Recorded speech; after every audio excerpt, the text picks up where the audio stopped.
Welcome to Turn 1, a Formula One podcast.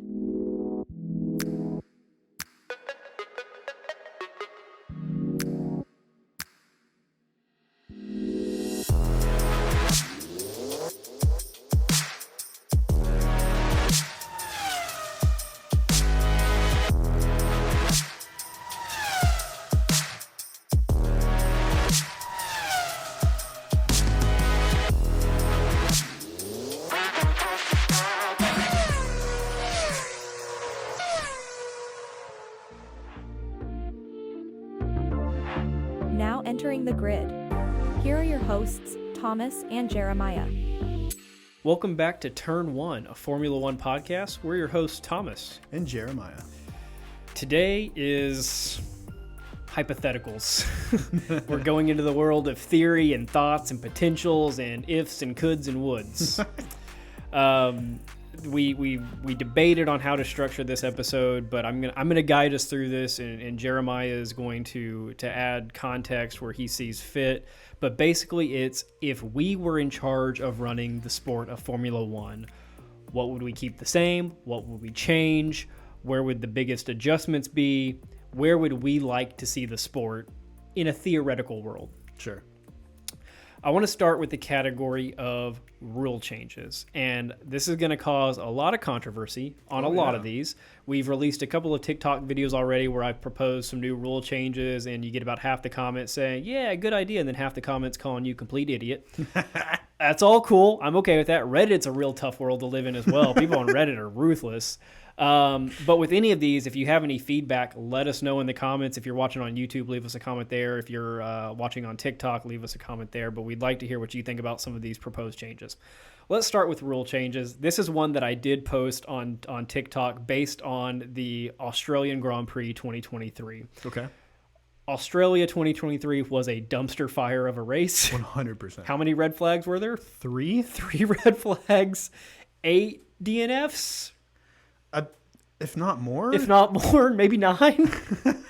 And we saw a couple of drivers get really burned by the current state of the rules. And not to say that that's a problem. That's the world that they operate in now, so it's fine.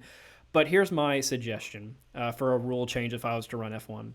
Under red flags, drivers can still stop and change their tires. However, they must change to the current compound they are running.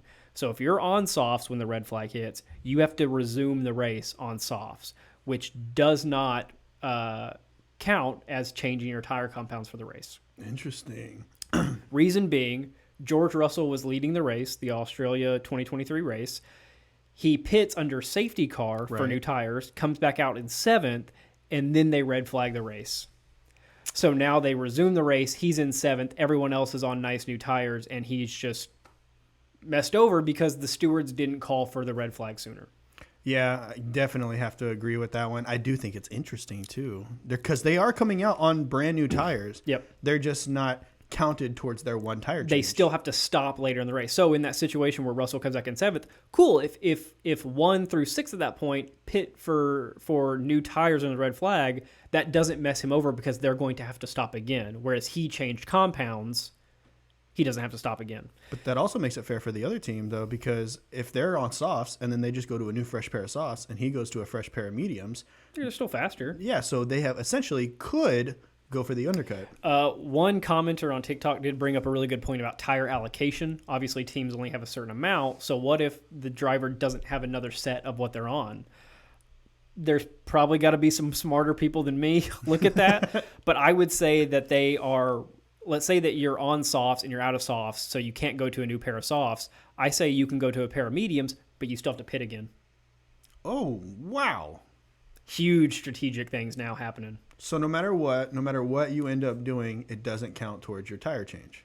Correct. Whatever you do under a red flag, you still have to pit again. I like it. If you decide to change tires. Now, they could not change tires. Yeah. That's another option. Okay, number 2, all tire compounds allowed. This goes back to the. Yes. I knew you're gonna like this. This goes back to not that long ago, 5, 6, 7 seasons ago in Formula One, where they had a range of, depending on the season, like 6 to 8 tires available. And if you go back and look at some of you can Google search the rainbow tire set from Pirelli, and they had most recently C0 to C5, and teams could pick any of them. That's where you had super softs, hyper softs, ultra softs, and then you had your soft, medium, and hard, and then ultra hard or something like that. Yeah, there was some weird, but they had like 8 different colors. And I want to go back to that. I don't want to have 3 designated tires on the race day. I want these teams to have to decide what tire compound is best. Before you go to your next one, if we're talking about bringing stuff back, I do want to input one of mine. Okay. Bring back mid-race refueling.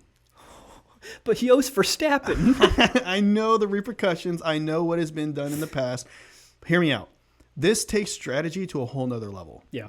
Because now you got to factor in not only a tire change, but also refueling. And if you have any kind of damage, fixing the car, like that is a lot to plan for. So I tried to work this into my car specs section, which is coming up here in a minute. And I backed away from it because it was just way too technical for me to try to write out all these rules and regulations. I thought about adding the element of refueling to it, but not making it like... This is where I don't understand weight of cars and the refueling time and all that. What if it wasn't required to refuel and all that, and you could have cars out there at today's size running just under 800 kilograms full on fuel that don't have to stop, and then you had cars running at the old 500 and 600 kilograms that know they're going to stop every race? Well, see, that's what I'm talking about, because this makes it interesting. You have cars that might start in like 10 through 20 who aren't that fast when they have a full tank, but they're going for a different strategy. So whenever you start, you have to make that decision, though, well before the season starts. You're going to have a Ferrari out there that weighs 800, and then you're going to have next to it the Red Bull that weighs 500. But the Red Bull that's going to have to pit again. And that lasts the whole season. You can't pivot mid-season on that strategy. You built the car to either be refueled or not be refueled. But that's why I didn't get into it. But it does add a lot. I like it. I'm not opposed to that idea. Absolutely. Like I said, I would have put it in there if I thought more about how to include that. But I like the idea of refueling. You just have to avoid the whole Jos Verstappen blowing up into flames pretty much situation. Okay. This is something that we called out maybe 2 episodes ago or so, but the inside line on racetracks matters for turn 1, the namesake of our podcast. If you get pole position, obviously that's a huge advantage. But depending on what track you're on, its limitation can be limited, right? Because if you are going into a track that has a favorable outside line in the first turn, and the outside line is the number 2 grid spot, they've got a chance to overtake you. 100%. Right. We see that in Silverstone. We see that in Jeddah. We see that in Monza. There's several tracks that have a favorable line that the pole position doesn't get. So my theory would be to change the rule to where there is 2 grids going down the track. Hang on, bear with me. And the pole position driver gets to pick which first spot they want, and then everybody else lines up accordingly. So the painted grids are next to each other, or one in front of the other? No, they're still alternating and slightly offset. So if 1 is here, 2 is here, but there's also another 1 here and another 2 here. Oh, okay. You would have to mark that with like a different color. Yeah, there would be different colors, but basically, if Max Verstappen takes pole, he can say, "I want the outside line for this race." That's interesting. It's a whole nother advantage. It could be confusing at first, but once it starts to familiarize itself with the rest of the drivers, that's interesting. And they just tell the drivers, okay, this race you're lining up in the white 7 position, or you're lining up in the yellow 7 position, or whatever, and they just go and line up and they see whatever the car does in front of them, and it makes sense. But that way the pole position driver does get the full advantage of being the pole position driver. I like it. And they're not taken out at the first turn. Okay. This I listed 2 as potentials, and I'd like your feedback on these. We always talk about there's 1 or 2 races a year where like 12 drivers take multiple grid penalties to replace a ton of components. Pretty much. Because they know if they're going to take 1, might as well replace everything and take them all. Already going to be starting from the back. What if we look at the college football, NFL type ruling situation on targeting? I hate targeting as a rule, not going to get into that. But in college football, if you commit targeting in the second half of a football game, you not only sit out the second half of that game, you sit out the first half of the next game. Oh, jeez. So in Formula One, if you take more than 1 grid penalty in a race, it carries over. Maybe not a 1-for-1 penalty drop, but some kind of tiered system of penalty. So if it's a 5 or 10 spot penalty for race 1, it's a 5 or 3 spot penalty for race 2. here again, that'll be very confusing at first. It's already confusing. You're right. Like I said, there's 2 or 3 races every year where, well, Max Verstappen got pole, but he's in 17th, and Charles got second, but he's in 18th, and then so-and-so actually got 19th, so they're actually in 19th, and it doesn't make any sense. Right? No, I agree. I definitely agree. So yeah, it would make it confusing, but it is a possibility. Would you incorporate that in your theoretical F1 world? Carryover penalties. I think that if you did, here's the problem with that. If you're a team that's going to replace 3 or 4 different components, right? Okay. That means for the next 4 races, you're going to have grid penalties. No, I think it's just the next race thing. Oh, okay. Then I like it a little bit better. Yeah, because if you have a guy like, was it Alex Albon that takes like 20 grid penalties in a race because he replaces his entire car, then your whole season is just starting from the back. Or like, what if you're halfway through the season, you've already run through a lot of your components, and then you wreck the entire car, and you have to take all new components. Right. Does that mean the rest of your season is just screwed? Yeah, I think it can only be a 2-race situation. And like I said, I listed it as a potential. I'm not attached to it, but I don't like them all just being able to rack them up for one race. There's something there. We do that in the F1 video game too. Yep. If we have to replace the ICE for something, then replace everything else. Replacing the energy cell. I'm replacing the buying all new stuff. Oh yeah. Okay, here's my last potential one. We're going to see this in the 2023 season. We haven't seen it yet, but during 2 qualifying sessions, they are going to require all 3 tire compounds to be run at certain times. So Q1 will be required to be on hards, Q2 will be mediums, Q3 will be softs. That is mandated by the FIA. Again, that's for 2 races in 2023. I really like that idea.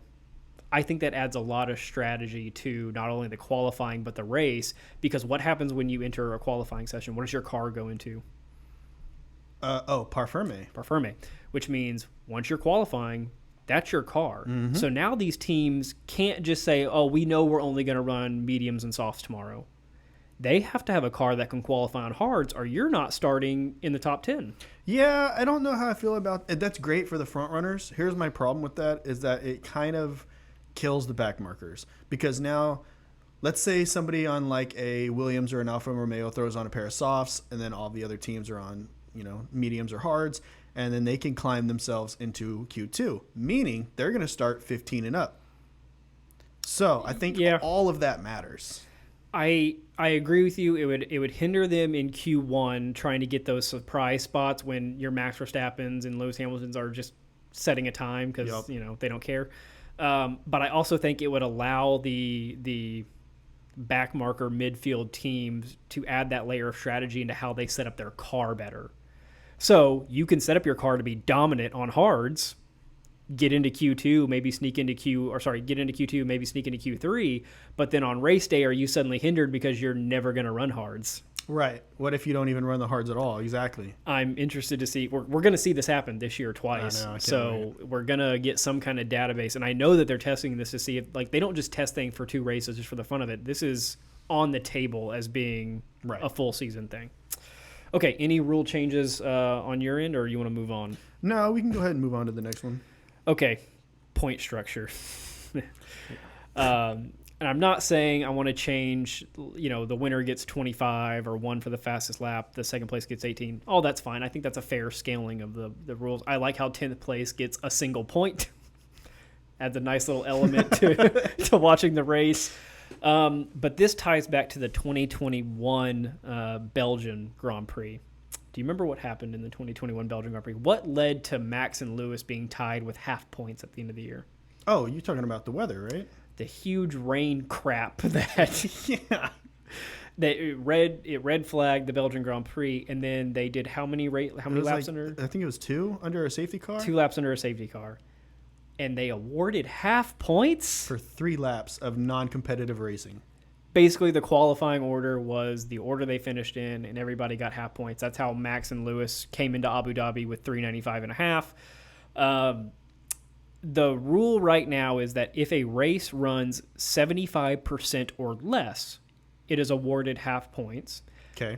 A new rule came out in 2021 based on this that says you have to at least do 2 non-safety car laps to be awarded those half points. So right now, the maximum for half points is 75%. The minimum is 2 non-safety car laps. So the Belgian Grand Prix would not have been awarded points under that system.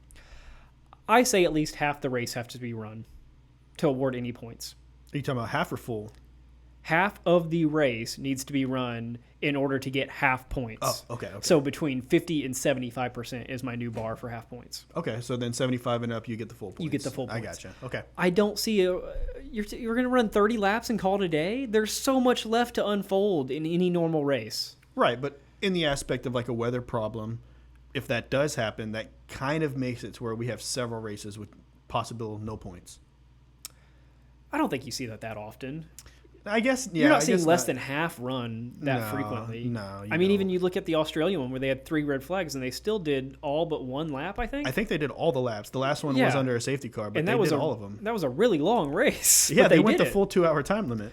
So I don't see the logic in giving points for less than 50% of a race, because to me that last 50% is where you have the chaos, the crashes, the individual position battles. You need to see some of that to award any points. I can see it. Okay, what do you got? This one I kind of hold near and dear to me because I think that it could really change up some things for the back markers or for the middle of the pack. He's always fighting for the underdogs, folks. I just think that's where the action is. As he has a Mercedes hat. Hey, pay no attention to all that. No, for real though. I think that, you know how right now the fastest lap is rewarded 1 point as long as you're in the top 10. Give him 25 points. Sure. No.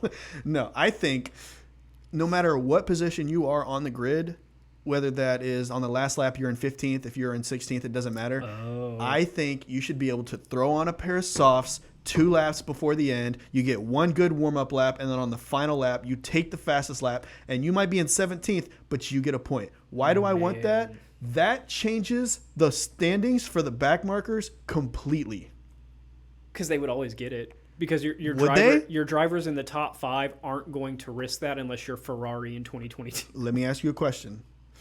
Do you really think that a Williams, AlphaTauri, Alfa Romeo, take your pick, on softs is going to be faster than a Red Bull on maybe slightly used mediums? It wouldn't be every race, but I think it would be probably at least half of the races a back marker or lower midfield team would get it because they're the only ones willing to risk it. And also at that point, when you're talking about the last lap or last few laps, you're on no fuel, so your car is super light. Exactly. And if you're Max Verstappen winning the race, you're coasting, and you probably have a ton of fuel saved up, so you're not running your fastest even if you wanted to, and you're definitely not going to pit for softs. Nope. I think in about 50% of the races, you see, again, a bottom 10 driver or bottom 5 team take that fastest lap. So let's take that number, 50%. That means that there's 11 points that could go anywhere. That's a lot for back marker standings. No, absolutely. They'll never do it. No, and I don't know why. Why does it have to go to a driver in the top 10? That makes 0 sense to me. I think it goes back to the competitive nature. Like, you can't just show up for the fastest lap. If you're a back marker team, you got to figure out how to be competitive in the race, not just 1 lap. Sure, but if you do choose the strategy of only showing up for the fastest lap, congratulations, you get 1 point.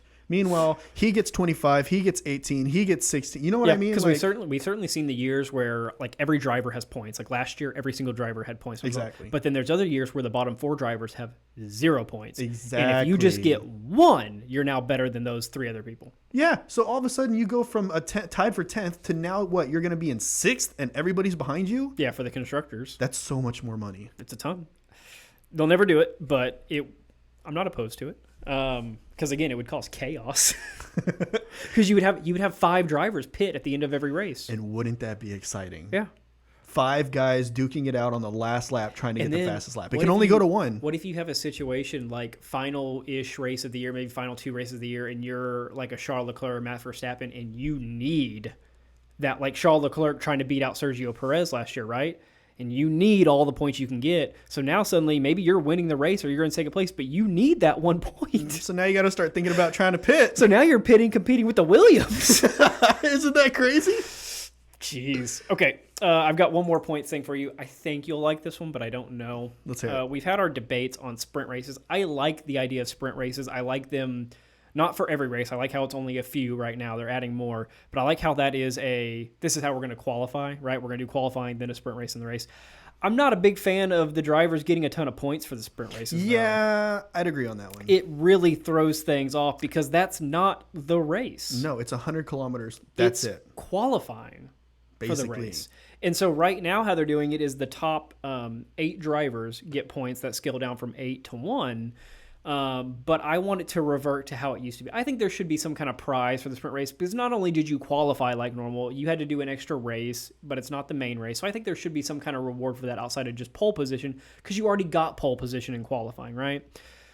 The old way of doing it, back when sprint races first became a thing in Formula One, only the top 3 got points. I think it should be top 3 get points, 3, 2, 1. That's hilarious you say that because I didn't know that that's how it used to be, but that's what I was about to pitch. Yeah. Only top 3. And that does not throw off an entire season like getting 8 points could possibly do. Oh, yeah. It helps. It's a nice little bonus. Hey, you qualified in first. You did sprint race in first. Here's 3 points. It's not 8. No. And then, therefore, you can have stuff like what if Max Verstappen was to DNF in a sprint race, but he wins the feature race? That's 8 points that's going to go to whoever's chasing his tail. It's a big swing It's a for huge not the swing. race. Now think about the actual race. Say the person that won the sprint race gets the 8 points, Max cancels, or DNFs gets 0. Go to the feature race, Max wins. That person that won the sprint race gets second. Technically, he's the weekend winner. Yeah, that ain't right. No, it's not right.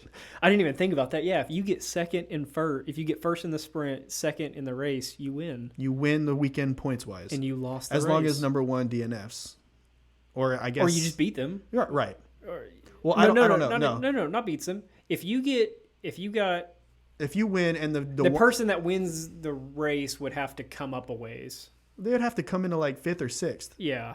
Yeah, but still, the point remains is that there is a chance Yeah. that somebody who doesn't deserve the weekend win will get the weekend win. And suddenly you get more points for not only yourself, but your team in a race weekend where your team didn't win. Exactly. So yeah, I think they go back to 3, 2, 1. Again, it's a nice little bonus, but it's not over the top. And it does give them absolute incentive to win that sprint race and to qualify well because you're still trying to get points. They want every point they can get. We see how much teams fight for the 10th spot to get the 1 point. Exactly. They'll fight for the 3.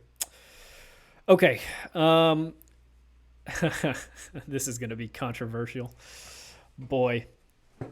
The track selection and the number of races. Now, I'm not going to go 1 through 23 here on all the tracks I want to see and don't see, but I have a couple of removals and I have a couple of additions. Okay. Right now, there is scheduled 23 races for the 2023 season. One of them we know is not happening. That is the Chinese Grand Prix. Right. That takes us down to 22 total, I think. Right. I say we leave it at 22. I liked when it was 21, but I get it. They want more races. They're adding more U.S. stuff. They're trying to get more market appeal. Okay, let's go 22 races. I think 23 is a lot. I have an addendum for if there is a 23 mandatory thing later on. The new ones in 2023 are Qatar or Qatar and Las Vegas. Those are the new ones for 2023. Get rid of Miami. We don't need 3 U.S. races. The U.S. is not steeped in Formula One history. If Italy only gets 2, if England only has 1, if Germany doesn't have a single race, why does the U.S. have 3, and why in the world is it in Miami? 1, Austin is the U.S. Grand Prix. It's code. It's been that way for a long time. That stays. Las Vegas is cool. It stays. Miami stinks. And they way messed up the presentation whenever they did that last season, giving them the old crappy football helmets, and I don't need that kind of theater in my F1. Before you jump into your next point, I want to give one of mine, and then I'll jump off of it. Okay. I, too, want to get rid of the Miami Grand Prix. It's horrible. I like the track, playing it wise. There are a couple corners that are kind of weird. It's slow. But here's the thing. I want to get rid of it for the BS. And the BS is the fake water with yachts sitting on it. The BS is the ugly football helmets that they force these guys to wear. They couldn't get a Revo Speed or something? No, dude, the BS is the fact that it goes on the outskirts of a stadium when they clearly could have gone in. Through the stadium. Yeah, I don't like the Miami Grand Prix. Okay, like you said, if you're going to run it around Hard Rock Stadium, go through Hard Rock Stadium. Otherwise, if you're in Miami, you better be in downtown Miami, which it's not. But we know why they have it. And they have it because of that interview with Lewis Hamilton and Daniel Ricciardo, where they were like, hey, where do you want to see races in the future? Daniel Ricciardo, Vegas. Lewis Hamilton, Miami. I'll get to the driver's preferences in a second. Okay, so we're both on the same page. Remove Miami. Hey everyone, Thomas here, co-host of the Turn 1 podcast. If you're currently listening to this episode, awesome, thank you. You can also find us on YouTube, Instagram, and TikTok at Turn 1 Podcast. We will be posting full-length episodes, highlights, and clips on those 3 channels. You can also find us on Twitter at TRN1 Podcast, as well as Facebook, Turn 1. Finally, we have an email set up for everyone, trn1podcast@gmail.com. Please feel free to send us any comments, suggestions, or questions you might have. Just like the podcast, we are looking to grow and learn and become even bigger fans of the sport of Formula One. With that, we'll get back to it. Point number 3. So I've said, let's go to 22 races only. Let's remove Miami. So now we've got to remove a couple more, then we need to add some. Only 3 Middle East races a year. Now, there's a lot of things going on right now with Middle East and sports washing. We won't get into the whole Live Golf PGA thing, but it is a very big topic how some Middle Eastern country have millions, if not billions of dollars dedicated to sports because they want to try to clear up some of the negative PR around their countries. This has nothing to do with that. I just think that this ties back to Formula One and its history. These areas, again, are not steeped in Formula One history. They only have these races because they have money. I think the only race that I kind of like in the Middle East is Azerbaijan and Baku because it does run through an old city and you have the castle turn and it runs up and down that main Broadway street in Azerbaijan with the water off to the east and the city off to the west. It looks really cool. But you have Abu Dhabi, Bahrain, Qatar, Saudi Arabia, and Azerbaijan. Now, individually, I like all of these tracks. I think they're good, but I think that's way too much centered in one spot. So what's your 3? Rotate. Oh, boo. No, rotate. No, come on. Let me hear something more I think controversial. Azerbaijan can stay, but I think the others should rotate. I want to Are hear you really slam locked into a track. Are you really into Abu Dhabi being the last race of the year every single season? I'm not. It's an okay track. It's not the best. Now we're talking about different things. We're talking about when the race is. It's everything. Rotate them. I think if we're going to get a little bit more controversial, drop Qatar, drop Saudi Arabia. Well, we haven't seen Qatar yet. Drop it. I don't need to see it. Okay, Bahrain is fine. We won't spend too long on this. Bahrain. It's an average track. It's a great opener. Okay. Rotate the Middle East. Next point. Add Germany back in. I don't care if it's the Nürburgring. I don't care if it's some other weird track in Germany. Germany needs a race. 100%. Too much history, racing history in Germany. Way too much. This is where you brought up a point earlier about what the drivers wanted. They said they wanted Miami. They said they wanted Vegas. I agree. Vegas is cool. I don't agree with Miami. A lot of drivers have said they want to race in South Africa. Now, I'm not saying necessarily race in South Africa. Africa, the continent, needs a race somewhere, whether it be in Egypt or South Africa. It's too big. It needs a race. And they have fans, and they have the infrastructure to do it. So it would probably most likely be in South Africa or Egypt. I don't know if any of the Western African countries have a fan base like that, but I've got it. The Gambia? Oh, no. I want to see them tucking and rolling and diving in between the pyramids. That'd be kind of sweet. It is. That would be pretty sweet. It is basically just surrounded by the city at this point. That's what I mean. So put it on the outskirts of the city to where the backdrop would be the pyramids and or surface some concrete out there. Yeah, I'm on board. I think Egypt would be cool. And I think like Johannesburg or Cape Town, South Africa would be cool. Oh, Cape Town would be cool. Okay, if we have to go with a 23 race thing, because I've added more than I've taken away here, a floating race that changes yearly. So here's my locations where this floating race could be. Scandinavia, so Finland, Norway, Sweden. They don't have a race, right? The closest thing that they get is the Circuit Zandvoort in the Netherlands. Miami could be on a rotation. I don't like it, but it can be. They built the track, so might as well.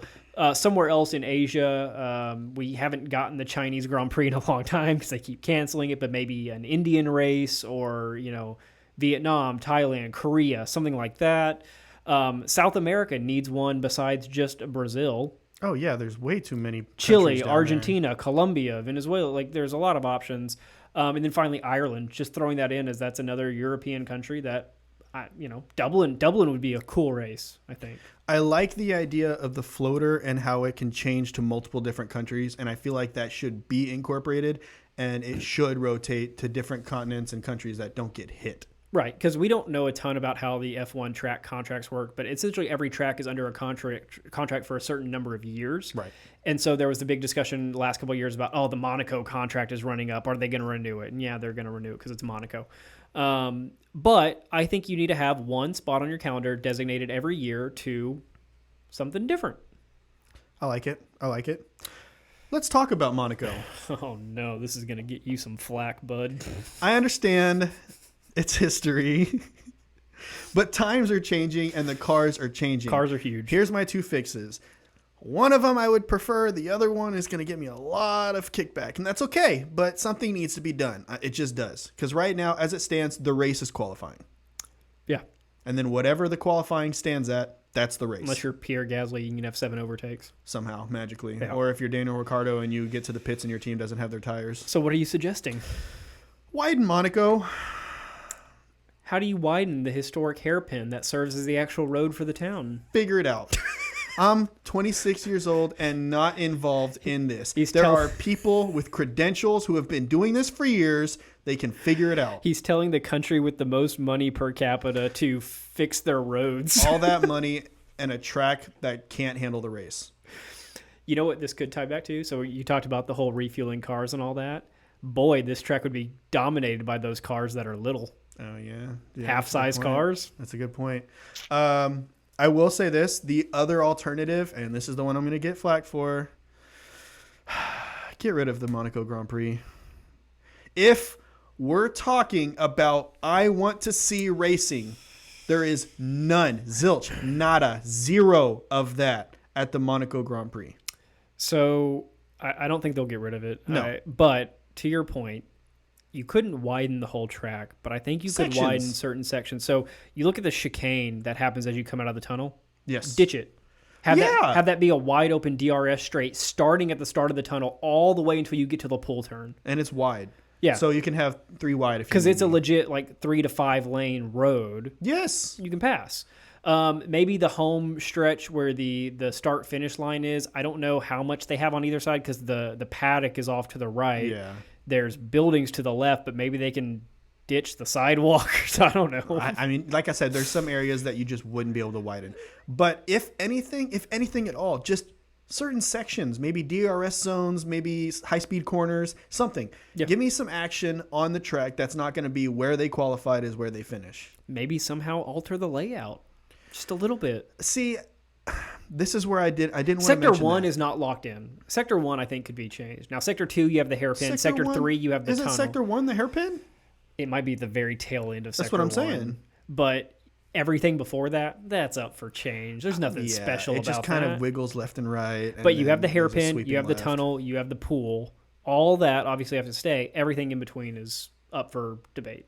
Now I can go still past the same buildings and all that. We don't need to restructure the way that it goes. I just want to see some areas widened. Okay. What other race or track would you alter? Monza. Now here's where it gets a little dicey for me. Everybody loves Monza, and I love Monza.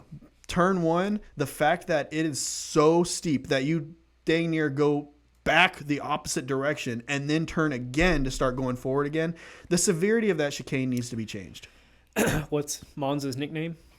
The Temple of Speed. The Temple of Speed. Yeah, And not the Temple of slowing down to 5 miles per hour for a corner. you have these 4 really long, well, you have 3 really long stretches Yes. of DRS zones are wide open, potentially 4 because there's the other chicane after the first one. So there's the first chicane, then that big wide sweeping turn, and then the other chicane. If you got rid of both of those, Flatten this baby out.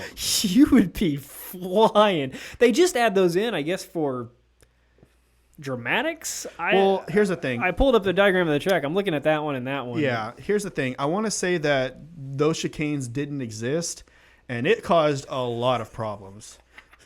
Now, what I'm suggesting is because of the safety of the cars being so much incrementally better than they were in the past, let's at least fluff up the chicane. I'm not saying delete the chicane to where it's flat out, but fluff it up. But maybe an Eau Rouge style full out chicane. Just something where you have to give a little bit of left and right, just something to slow you down just a bit. But the whole idea of doing essentially a 180 going into the first turn of the race while you have 20 cars piling in, Come on, man. That would make that race so much faster, getting rid of not just one, but if you got rid of both of those chicanes. Right.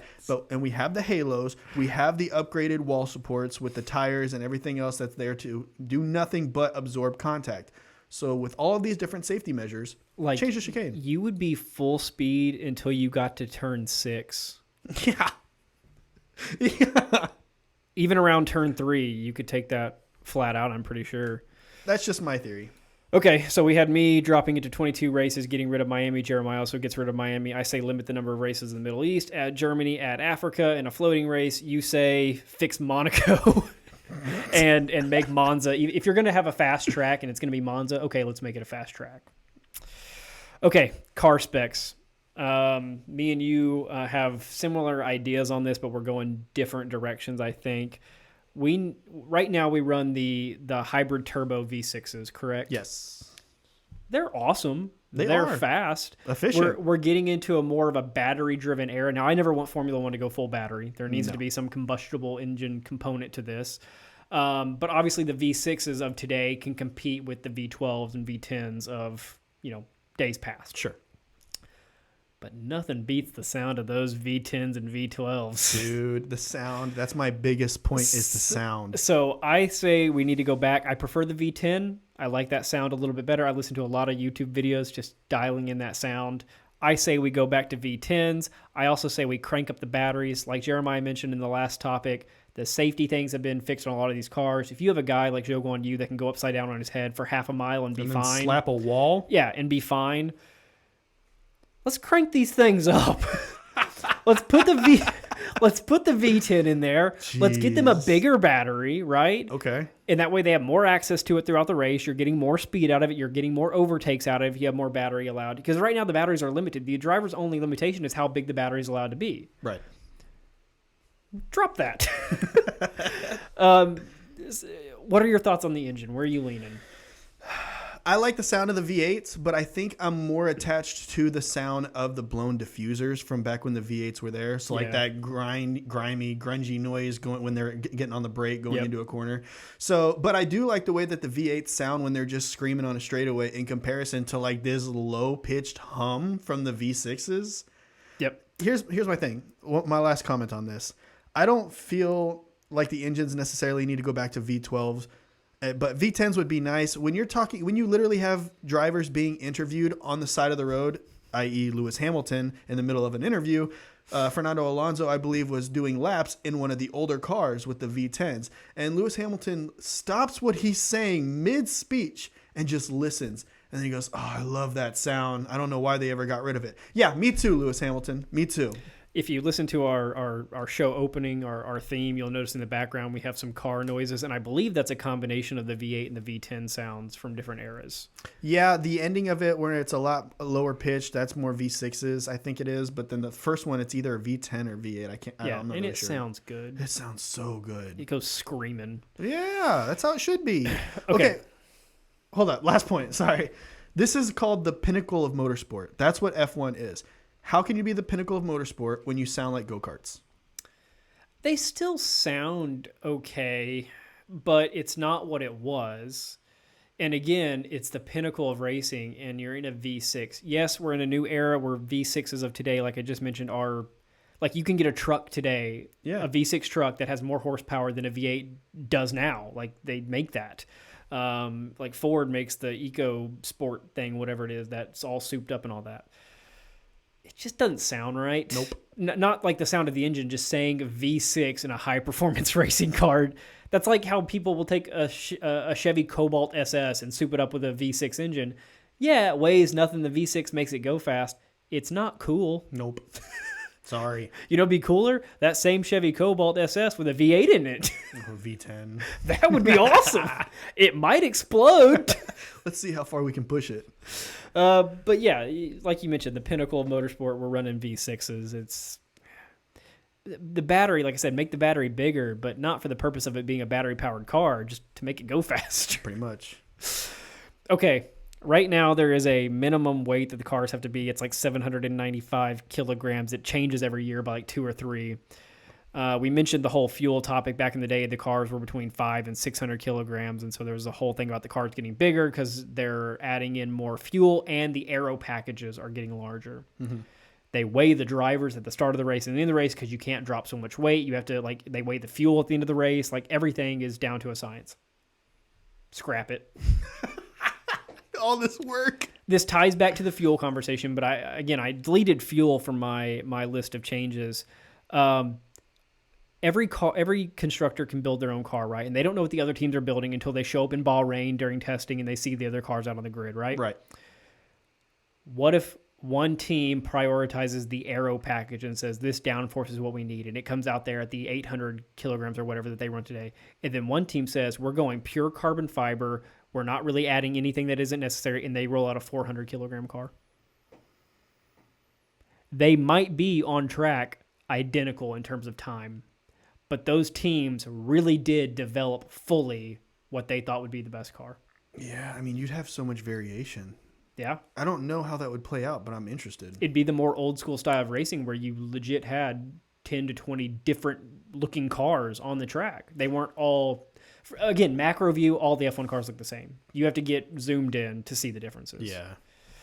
So they'll never do that. Obviously, there's reasons why these regulations are in place, some safety thing behind it, I'm sure. But just imagine a bare bones like McLaren out there with like the tiniest front wing, tiniest rear wing, like because they're going all carbon fiber pure speed. And then you have a Ferrari out there that's got the 8-bar front wing and the massive sweeping rear end and giant side pods because they're going for not only the lines, but the downforce package. Jeez. The McLaren saying, I can take the turns, okay, but when I'm flat out, wide open, I'm faster than you. Yeah, like I said, so much variation. Some people would be faster in turns. Some people would be faster on straights. Completely different strategies. Okay, last one from me on this category. We talked about possibly altering the tire allocation and bringing back some of the older tire compounds or just letting teams pick anything.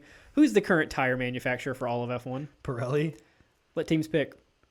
We're bringing Michelin back, boys. So just like teams can pick their engine provider, why can't they pick their tire provider? I know it's an F1 sponsorship thing. Oh, that's dicey. Why can't you have some teams running Pirelli, some team running Firestone, some team running Bridgestone, some team running Michelins?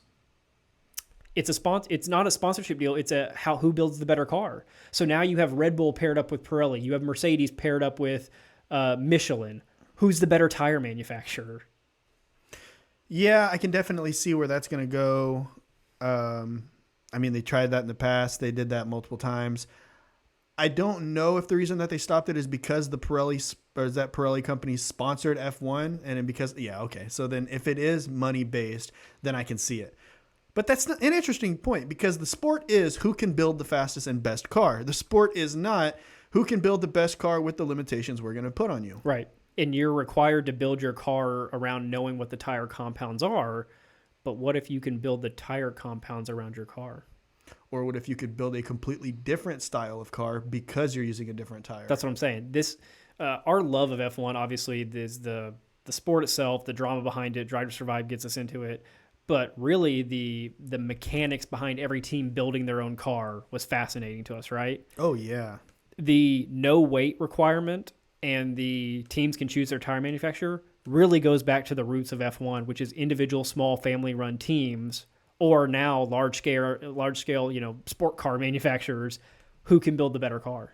And now you have to decide who your tire provider is and who can build the better tire. I think that'd be interesting. Again, there's a reason strategically or money-wise they're not doing that, but whatever. Okay, let's get into the grid.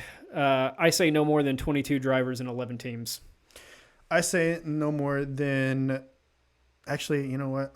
I'm going to add 3 teams to that. So we're going to go 26 drivers. That's so big. We're going to go 13 teams. And still the top 10 only get points. Yeah. I just feel like because we already know...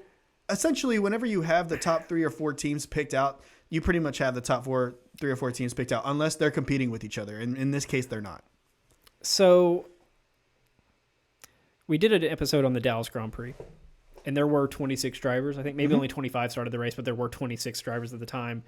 Remember how that field wrapped around that back turn? Yeah, I think that if you are going to incorporate something like that, all of the grid spots to start the race have to be on an opening straight. Yeah. There cannot be any, oh, I'm starting my race with a slight turn to the right. Outside of just maybe adding theatrics to the race, why 3 extra? Is it so that more people can get into F1? Is it more drivers? It's essentially that. I love the fact that it's such an exclusive club. Yeah. I think it's too exclusive. You think there's more drivers out there that could be on a Formula One grid? I think that there is some really good drivers out there that don't get the opportunity because they don't have the money, and I don't find that fair. I feel like we're being cheated out of some of the greats who will never get to touch an F1 car because they can't afford it. Yeah. And that's ridiculous. The fact that you can't afford to show the world your skill. We had our discussions about Lance Stroll, who's obviously doing okay now, but also, Nicholas Latifi, Nikita Mazepin, the historic pay drivers that don't pan out to anything, and they fill a spot that could easily be filled by the F2 champion or Exactly. something like that. We're seeing drivers who are insanely skilled hanging out in F2 for too many years before they finally give up and they go to Formula E or they go to NASCAR or they go to Indy. I hate that. Keep them in Formula One. Add more spots. Come on. I'm gonna stick where I'm at, adding 1 team and 2 drivers, and the reason being we've heard a lot in the past 12 months or so. New teams trying to enter F1 to hop on kind of the marketing train that F1 has going right now. We've heard Audi, Porsche, Ford, Andretti, right? All of them trying to get in. It's really hard to get into F1 because not only do you need a ton of money, but you need the approval of all the other teams. That's another ridiculous rule. Chunk that. Trash it. So I think we're in this world of F1 where teams have been changing names, but it's just new sponsorship and partnership deals. They're still the same teams, right? Recently, the past 15 years or so, it's all the same. Sure. I think there needs to be that 11th team spot just to add some dynamic, flexibility to the sport. Let's get a new team in there that's willing to throw money at problems. Let's get a new name in there. Let's get Andretti. Let's get Porsche. Let's get some crazy big name company that has the money and resources to build a really good car that isn't the same old Red Bull, Mercedes, Ferrari, Alfa Romeo, the Red Bull B team, Williams. I don't want any of those teams to go away. We just need a new entrant to stir the pot. And I'm throwing my bid in for Andretti. I think that the racing history speaks for itself. It's already in multiple forms of motorsport, and I think it would be a great addition. And you get old Mario behind the wheel. No, maybe not that. Although I did watch a video of Mario driving a more recent McLaren car, and he wasn't got it? He wasn't doing that bad. I'm just being honest. Okay, here's my last thing for the grid. This ties back to rule changes, but I put it here because it is the actual grid. I'm not attached to this. I'd like your feedback. If a race is red flagged more than 75% through the race, required rolling start. Now, I'll add context. I love the chaos that standstill starts cause in Formula One because we saw this in 2023 in Australia. We've seen this every year before. If you have a red flag race in the last 10 laps or so, there's pure chaos at the restart, right? Oh, yeah, every time. But that does diminish the quality of that race from a racing standpoint. Yes, I love the chaos and the crashes and the DNFs and all that, but you've had these guys out there driving for an hour and a half. They've got into their position. Somebody 12 spots behind them crashes and red flags a race, and now your day is ruined. Pretty much. I think from a racing standpoint, if you're 75% through a race, you need to do a rolling start. That way, there's not the chaos in the first turn. Everybody's spaced out by, a quarter to a half a second. I can see that. I don't really understand, I guess, why it has to be starting from the grid and a complete stop. I do like the idea of a rolling start, but to your point, like you said earlier, I really like it when they do start from a complete stop and it's utter chaos. I do. I'm trying to think back to a racing purist form. Yes, I think they go way too hard if it's a restart in the last 5 laps. They go way too hard on that turn 1, taking out half the grid, and then we see another version of Australia. Australia 2023, they restart with 2 laps to go, and the race was pure, and they knew it was going to be pure chaos. And again, I loved it, but at the same time, none of the final points line up with where they should have lined up. Yeah, and the only people who got screwed the most out of it, Alpine. Yeah, they lost both their Now, if it was a rolling start, wouldn't have been the case. Yeah, they all would have finished because it was only 2 laps left. You're not going to have a lot of moves made in 2 laps. It is a legit restart of the race. It's not chaos causing. Okay, let's move in. Last section. We'll finish this up real quick. The race weekend as a whole. Right now, they have the rule where 2 weekends rookie drivers have to participate in the FP1 session. I know we like that because it gives us a chance to watch some young drivers that are in the F2 or F3 series, the reserve drivers, the test drivers, all that. I think that should be at least a third of the weekends. Yeah, I saw this when you put it earlier, and I got to say I completely agree. We need to see – I personally want to see more of the possible upcoming rookie class. Because a lot of teams share drivers. So, like, you look at Nick DeVries, who's on the grid in 2023. He was the Mercedes reserve driver, which means he could have gone out there for any of the Mercedes feeding teams. So if you have this rule that a third of the races have to have these rookie or not F1 drivers run the FP1 session, you're going to see the same people now multiple times. They might get almost a full season of FP1s under their belt. That'd be beautiful. Which would, one, not only get the team a ton of information about that driver, but two, help them be better drivers. Yeah, because then we could see people coming in their rookie year in F1 and potentially dominate. Because they might have had 20 weekends running FP1. Exactly. If they ran a third of the season for 3 different teams. Exactly. And we won't have any of this people like Logan Sargent who just barely made the cut there right at the end. Because he got 2 race weekends exactly. where he ran FP1. Okay, my last one, and then we'll have you take us home. Separate free practice and the qualifying and race tire allocations. Ooh, I like that. Right now, teams are allocated 13 sets of slicks, I believe, but that has to last FP1, 2, 3, quali, in the race. The other weird thing is in FP1 and maybe FP2, they have to send tires immediately back to Pirelli after like an hour or two. Like they can't even keep those as used sets. Just make it different. Have practice tires and then have quali and race tires. That way, if a team does really, like, they're not able to figure out their strategy in the practices and maybe they ran really long on the softs, it doesn't hinder their race or qualifying performance. Mm-hmm. Or if a team knows that they're going to run softs in a race weekend, let them dial that into the practices, and then they get to start fresh with new softs in the quali and race. I actually like that idea. That's actually pretty impressive. All right. I never thought about that. Yeah, it's I've never really understood the tire allocations. Like, I know what happens, and they'll come on the race and say, oh, so-and-so is now running a used set, which I'm fine with the idea of that, I guess, but I don't think your practice should hinder your race. Yeah, I think that's really in there right now for strategy reasons. Your practice should be the time to figure out what you're going to do during the race. Your practice, you shouldn't be thinking about, I've got to save these tires because we're going to need them. Yeah, I can definitely see that. Okay, take us home. What's your last race weekend point? Now, I got to be abundantly clear. Oh, no. I'm not married to this idea. Oh, no, you're mentioning it. You're just a thought. Structured practices for every team. Now, what I mean by that is, you know how they'll run their long race strategy where it's like they go out there and they're on hards and they've got a lot of fuel and it's see how well you do. And then they have the quali sim where they go out on softs and very low fuel and just trying to get the fastest lap. What if they made everybody do their specific race or the different practice strategies at the same time? So when Ferrari's doing the quali sim, Red Bull's doing the quali sim, this allows us for more action in practices and kind of makes them more interesting.